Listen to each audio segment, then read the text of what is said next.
When it comes to promoting your event, you're going to want to use a multi-channel approach that helps you to get the word out online and offline.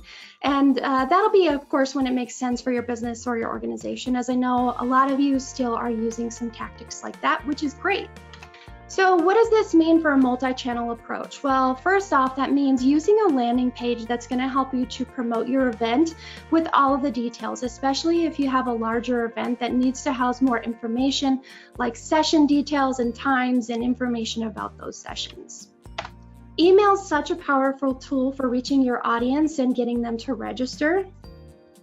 And then, of course, social media. It's going to allow you to reach your existing followers, but also reach new ones, and hoping that people will start to share about your event and your cause. And then, of course, there's text or SMS, which is a great way to reach people who've subscribed to that channel. These people are really like your VIP clients or supporters, so it's great to reach your audience to not only promote the event, but also to communicate live during the event as well.